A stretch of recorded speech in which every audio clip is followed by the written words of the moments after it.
여러분 안녕하십니까, 권순알입니다. 최근 발간된 월간조선 7월호가 민주당 선대위란 비난을 자초했던 선관위의 흑역사를 집중해부하는 특집기사를 실었습니다.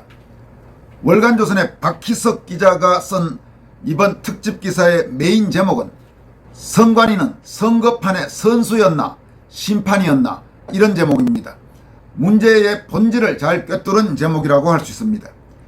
그리고 본문에 들어가기 전에 몇 개의 작은 제목들을 살펴보면 신의 직장으로 전락한 대의민주제의 보루 선관위, 또 선관위와 더불어민주당은 공생적 동업관계자 상부상조, 더불어민주당 연상시킨다고 윗선 무능 내로남불 사용 불가, 권력형 성추행 범죄로 실시하는 선거비용 누가 보상하나도 불어, 술, 주술, 굿 등 윤석열 향한 민주당의 비난은 사용 가능, 또 법원 판결과 다른 이재명의 검사 사칭 전과 해명에는 문제 없음, 이런 작은 제목들을 붙였습니다. 월간조선 기사는 먼저 1963년 5차 개헌 이후 설립된 선거관리위원회가 60년 만에 최악의 위기를 맞았다.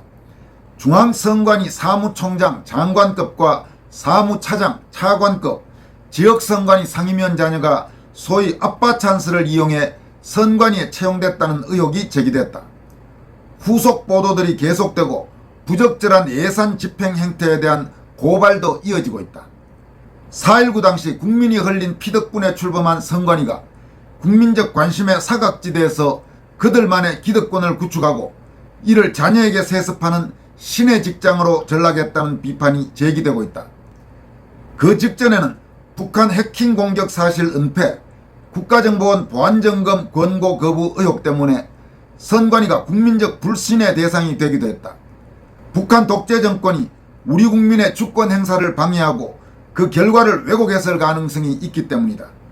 그간 선관위가 내세웠던 각종 선거의 투개표 결과가 우리 국민의 실제 표심과 일치하는가에 대한 의문이 제기될 수밖에 없다, 이렇게 시작했습니다.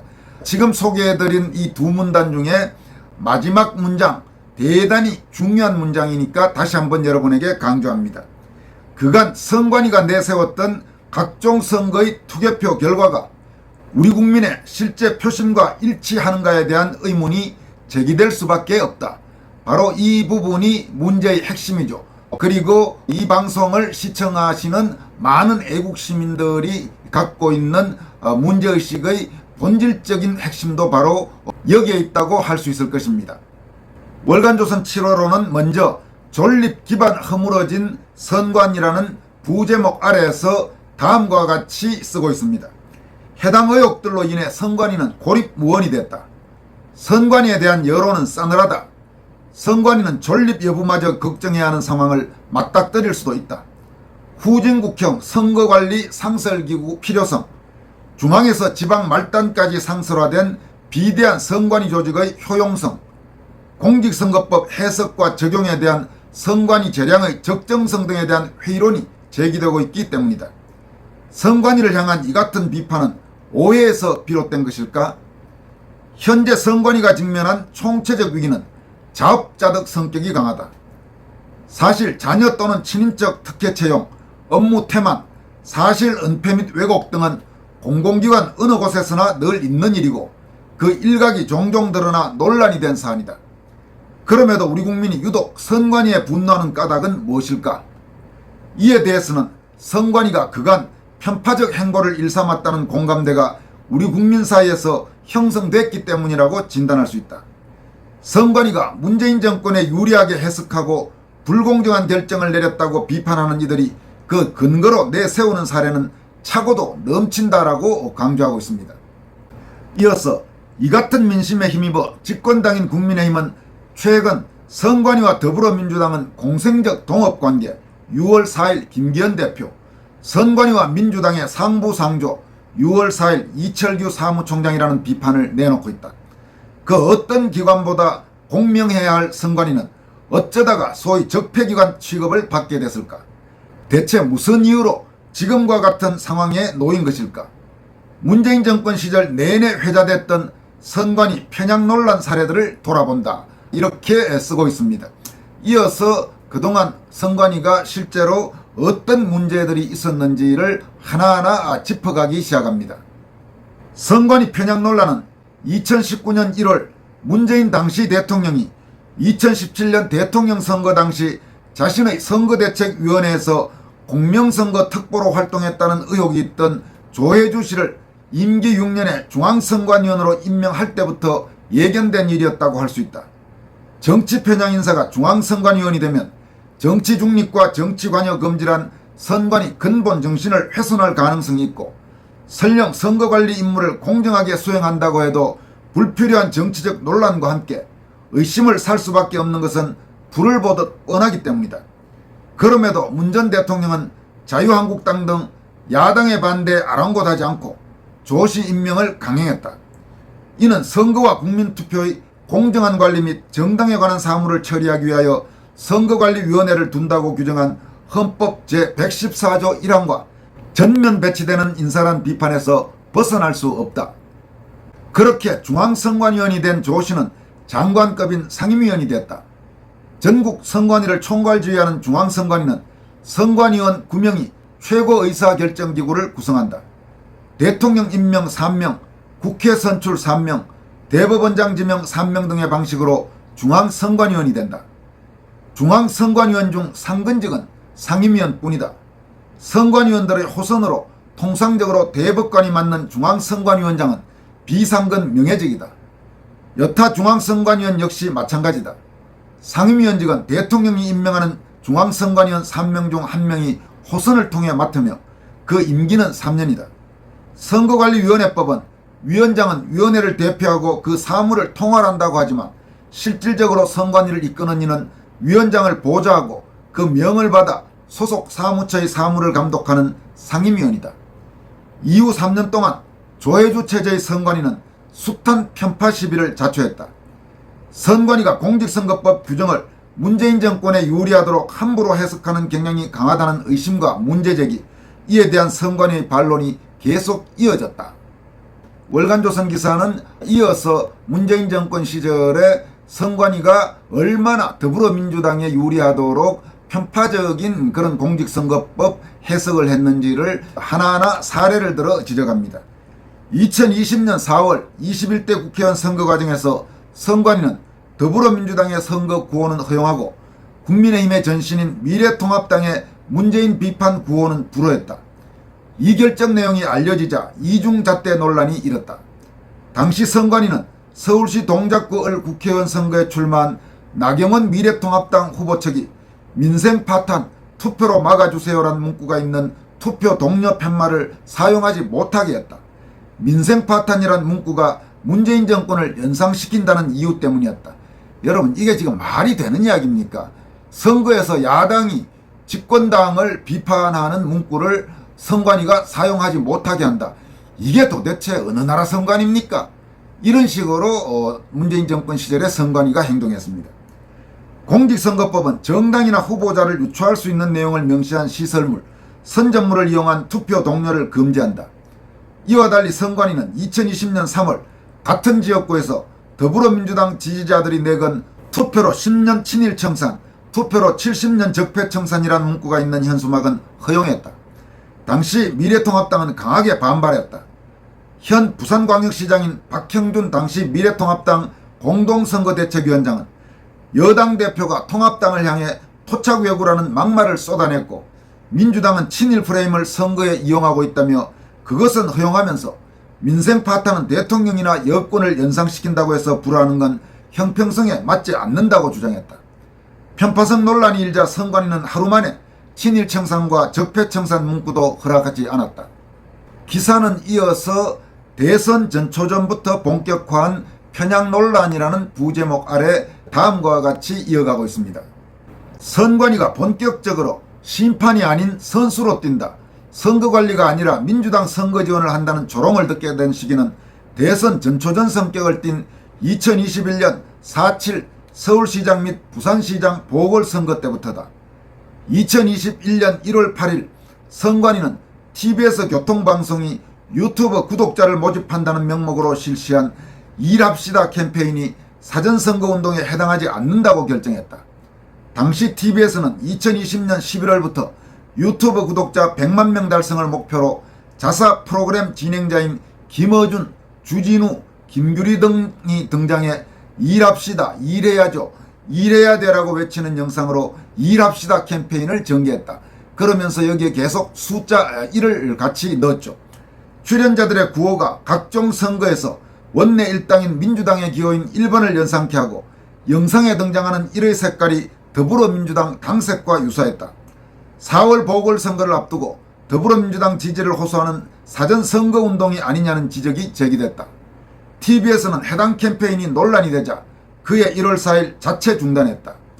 이에 대해 당시 선관위는 기호가 1번인 정당을 홍보하는 것으로 오인될 수 있다면서도 사전선거운동에 해당하지 않는다고 봤다.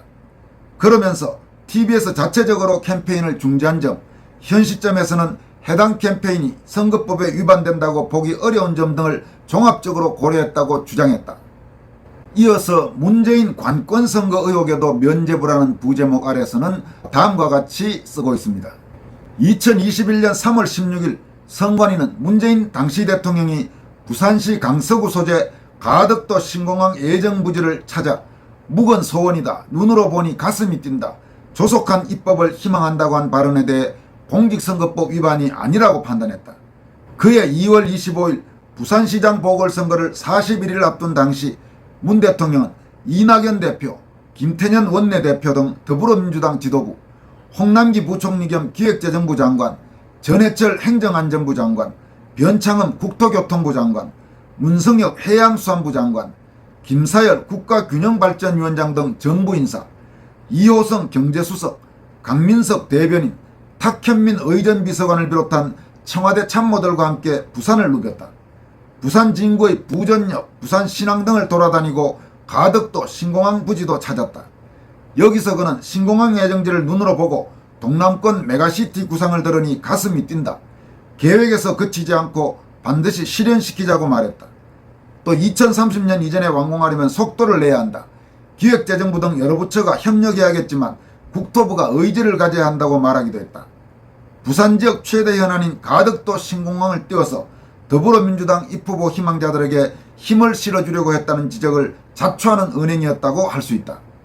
국민의힘은 도를 넘은 대통령의 선거 개입이라며 노골적인 선거 개입은 탄핵 사유에 해당한다는 점을 잊지 말아야 한다고 비판했다. 정의당도 문재인 가덕도 방문과 관련해서 선거공항, 매표공항이라고 꼬집었다. 공직선거법 위반 여부를 놓고 여야 사이에 공방이 발생했다. 헌법 제7조 2항은 공무원의 정치적 중립성을 명시한다. 공직선거법 제9조 1항 역시 공무원 기타 정치적 중립을 지켜야 하는 자는 선거에 대한 부당한 영향력의 행사, 기타 선거 결과에 영향을 미치는 행위를 하여서는 아니 된다고 규정한다.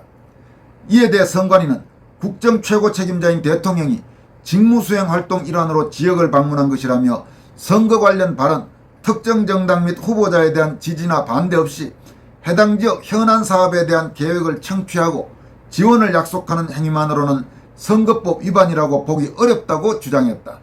참 가관이죠. 그러니까 모든 부분에서 더불어민주당에 유리하고 더불어민주당의 반대쪽에 있는 정당에는 불리한 그런 식으로 행동한 게 바로 문재인 정권 시절의 선관위였습니다. 월간조선은 이어서 파란색은 허용, 분홍색은 흑백 처리란 제목의 부제목 아래 다음과 같이 쓰고 있습니다. 2021년 4.7 보궐선거를 앞두고 선관위가 서울 택시 일부에 부착한 서울시장 선거 투표 동료 홍보물이 더불어민주당을 연상시킨다는 지적이 제기됐다.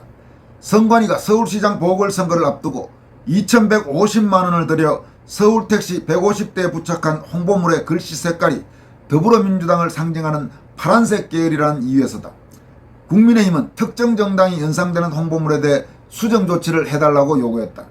선관위는 빛과 각도 등에 따른 인식 차이가 생길 수 있다. 해당 색상은 특정 정당과 관계없고 선관위는 이를 방지하고자 각별한 주의를 기울이고 있다며 수정 불가 입장을 밝혔다. 이는 선관위가 불과 그 1년 전에 했던 조처와는 상반된 것이다. 선관위는 2020년 3월 13일 연예인들이 분홍색 장미를 든 21대 총선 투표 동료 영상을 공개했다가 4일 만에 영상 속 장미꽃을 흑백으로 처리했다.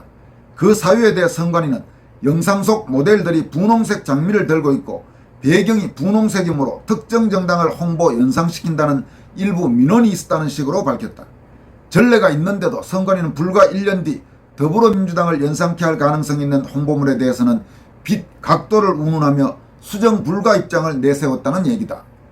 국민의힘이 이에 반발하고 논란이 지속되자 선관위는 2021년 3월 22일 택시 부착물 홍보를 중단한다고 밝혔다. 선관위는 이날 보도자료를 통해 홍보물의 주 색상은 보라색 계열이고 특정 정당 색상과 전혀 무관하다면서도 다만 선거가 임박한 시기에 불필요한 논란이 지속하는 걸 방지하고자 택시 부착물 홍보를 중단한다고 발표했다. 이어서 보궐선거 외화조가 선거법 위반 이런 부제목 아래는 다음과 같은 기사가 이어집니다. 이른바 서울시장 위력 성폭력 사건 공동행동은 2021년 3월 23일 선관위 규탄 기자회견을 열었다. 이 단체는 4.7 보궐선거에서 서울시장과 부산시장을 다시 뽑아야 하는 이유는 두 광역자치단체장이 성폭력 가해자이기 때문이라면서 이 당연한 사실을 알리는 일조차 선거법 위반이라는 건 시민의 자유로운 정치 참여를 막는 것이라고 비판했다. 애초 이 단체는 일주일 동안 서울시 종로구 소재 세종문화회관 앞에서 보궐선거 외화조란 문구 등을 내걸고 캠페인을 할 예정이었다. 선관위는 선거 180일 전부터 선거에 영향을 미칠 수 있거나 정당 및 후보자를 유추할 수 있게 하는 시설물을 금지하는 공직선거법 제90조를 근거로 이를 제지했다. 선관위는 보궐선거 원인을 묻는 보궐선거 외화조란 문구에 대해 임기 만료 선거와 달리 유권자가 선거 실시 사유를 잘 알고 있다는 점 등을 토대로 현수막이 선거법 위반에 해당한다고 안내했다고 밝혔다. 이는 과도한 해석이란 지적을 피하기 어렵다. 막대한 국민 세금이 투입되는 보궐선거의 원인조차 공론화하지 못하게 하는 선관위의 행태에 대해서는 국민의 기본권인 표현의 자유를 제한한다는 비판이 제기될 수밖에 없다. 비슷한 시기 선관위는 권력형 성추행 범죄로 실시하는 4.7 재보궐선거 비용 국민혈세 824억 원 누가 보상하나란 문구를 쓴 팻말을 들고 1인 시위를 할 경우 공직선거법 위반이라는 의견을 내놨다. 이 역시 앞선 급한 공직선거법 제90조가 그 근거였다. 당시 선관위는 해당 문구는 누구든지 특정 정당의 명칭을 유추할 수 있는 내용이라고 했다. 선관위는 누구나 다 권력형 성추행 범죄란 문구를 통해 쉽게 더불어민주당을 미루어 짐작할 수 있으므로 이를 금지한다는 입장을 밝힌 셈입니다. 참 코미디도 이런 코미디가 어디 있습니까? 이게 여러분, 이게 선거 관리를 중립적이고 공정하게 한다는 대한민국 선관위의 행태였습니다. 형편없는 이런 선관위였습니다. 2021년 4월 3일 4.7 재보선을 목전에 든 국민의힘은 투표가 윗선을 이깁니다. 투표가 무능을 이깁니다. 투표가 내로남불을 이깁니다. 사용 여부를 선관위에 물었다. 선관위는 그 표현을 통해 특정 정당을 반대하거나 그 정당을 쉽게 유추할 수 있다며 사용 불가 통보를 했다. 윗선, 무능, 내로남불과 같은 표현이 더불어민주당을 떠올리게 한다는 이유인 셈이다. 이에 따라 한동안 더불어민주당은 선관위가 인정한 내로남불 정당이란 조롱이 확산되기도 했다.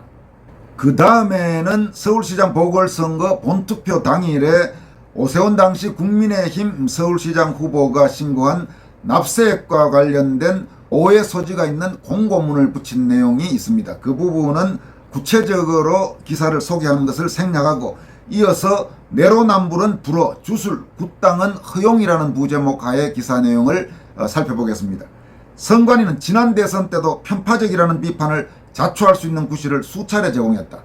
선관위는 2021년 10월 13일 소위 대장동 개발 특혜 의혹과 관련한 국민의힘 현수막 문구에 대해 사용 불가 통보를 했다. 당시 국민의힘은 진짜 몸통은 설계안이다라는 현수막을 게시하려고 했다.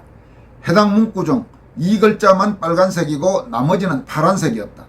이에 대해 선관위는 특정 문자를 부각시켜 특정 입후보 애정자를 반대하는 것으로 일반 선거인이 쉽게 인식할 수 있다고 했다.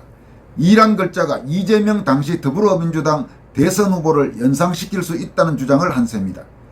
2021년 11월 16일 선관위는 당시 이재명 더불어민주당 대선 후보를 비판하는 좌파 농객 진중권 씨 페이스북 글을 인용 보도한 11개 언론 매체 주의와 공정보도 협조 요청 등의 조치를 내렸다. 이는 이재명 당시 후보 측이 선관위 인터넷 선거보도심의위원회에 제기한 이 신청에 따른 것이다.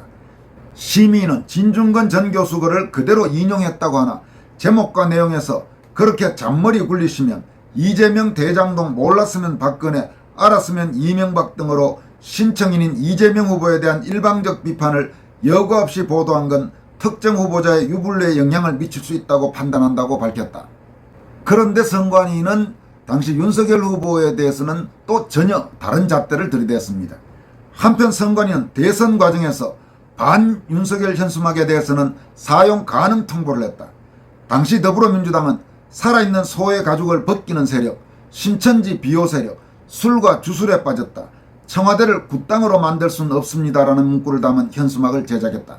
선관위는 특정 후보에 대한 반대 입장이 명시적이지 않다면서 이 같은 더불어민주당 현수막 문구를 허용했다. 신천지, 술, 주술, 굿 등은 더불어민주당의 윤석열 당시 국민의힘 대선 후보를 향한 악의적 프레임이다. 더불어민주당은 대선 때도 그랬고 지금까지도 이와 유사한 선전을 지속한다. 이 같은 더불어민주당 현수막 문구가 누구를 겨냥하는지 그 문구의 의도가 무엇인지 너무나 명백한데도 선관위는 이를 허용했다.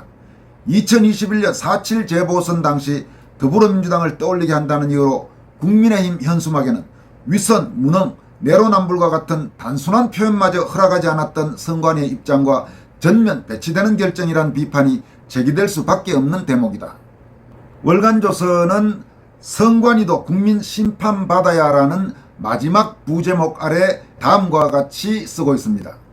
선관위는 2022년 3월 3일 이재명 당시 더불어민주당 대선 후보의 선거 공보물에 실린 일명 검사 사칭 전과기록 소명 내용에 대해 허위사실 게재로 볼 수 없다고 결정했다. 이에 따라 또 불공정 논란이 일었다. 국민의힘은 편향된 결정이라며 적극 반발했다. 지금의 이재명 더불어민주당 대표는 변호사 시절이던 2002년 당시 최모 KBS PD와 함께 김병량 성남시장에게 전화를 걸어 통화하며 검사를 사칭한 혐의로 대법원에서 벌금 150만 원의 유죄 확정 판결을 받았다. 당시 법원은 피고인 이재명이 PD와 공모해 검사의 자격을 사칭하여 그 직권을 행사한 사실을 넉넉히 인정할 수 있다고 판시했다. 이와 관련해 2022년 대선 당시 이재명 후보는 선거 공보물에 담당 검사 이름과 사건 중요 상황을 물어 알려줬는데 법정 다툼 끝에 결국 검사 사칭을 도운 것으로 판결됨이라고 기재했다. 국민의힘은 해당 내용이 대법원 판결과 다르다고 지적하며 2022년 2월 23일 선관위에 이의를 제기했다. 전과는 후보자의 준법 정신 등을 가늠하게 하는 중요 정보이므로 사실과 다른 내용이 있을 경우 유권자의 공정한 판단을 저해할 수 있다. 참고로 공직선거법 제205조 1항은 당선되거나 되게 할 목적으로 선전 문서 등을 통해 경력에 관한 허위사실을 공표한 자는 5년 이하의 징역 또는 3천만 원 이하의 벌금에 처한다고 규정한다. 국민의힘 이의 제기에 선관위는 3월 3일 기재된 내용은 후보자 본인의 전과 기록에 기재된 죄명, 형량, 확정일자의 객관적 내용을 대상으로 한 것이 아니라 그 범죄 사실이 있게 된 배경, 경위 및 행위에 대한 설명에 해당한다며 후보자의 경력 등이나 후보자 정보 공개 자료에 관한 객관적인 사실을 게재한 것으로 볼 수 없어 이의 제기 대상에 해당하지 않는다고 했다. 검사 사칭으로 대법원 확정 판결까지 받았고 법원이 그 사실을 넉넉히 인정할 수 있다고 했는데도 문제가 없다는 입장을 밝힌 셈이다. 이에 대해 국민의힘은 선관위가 명백한 허위사실, 선거법 위반 사항을 놓고서도 진실을 말하지 못하고 있으니 아버지를 아버지라 부르지 못하는 홍길동위원회가 된 것 아닌가라며 편파적인 결정을 반복해왔던 선관위도 함께 국민의 심판을 받아야 한다고 말했다. 사건 당사자로 이 후보와 함께 벌금형을 받았던 최모 PD는 같은 날 기자회견을 열고 1심, 2심 대법원 판결과 담당 PD, 카메라맨 및 오디오맨 진술들을 종합하면 이 후보가 검사 사칭을 적극적으로 사주한 것이라며 판결문에는 이재명 변호사가 나로 하여금 검사 자격을 사칭해 김병량 시장과 통화하여 조사하는 것처럼 하기로 했다는 내용이 기재됐다고 말했다. 그러면서 선관위가 언급한 심의 대상이 경력 학위 상벌인데 형법에 따라 형벌받은 게 어떻게 상벌이 아니라는 것이냐고 반박했다. 이렇게 기사를 마무리했습니다. 지금까지 여러분들에게 소개해드린 글은 월간조선 7월호, 최근 발간된 월간조선 7월호의 선관위는 선거판의 선수였나 심판이었나 라는 제목의 특집 기사였습니다. 현재 대한민국 선관위는 모든 면에서 입이 100개라도 할 말이 없는 문제가 많은 정부기관이라고 할 수 있습니다. 반드시 대대적으로 손을 봐야 합니다. 해체까지 염두에 두고 말입니다. 여기까지 하겠습니다. 고맙습니다.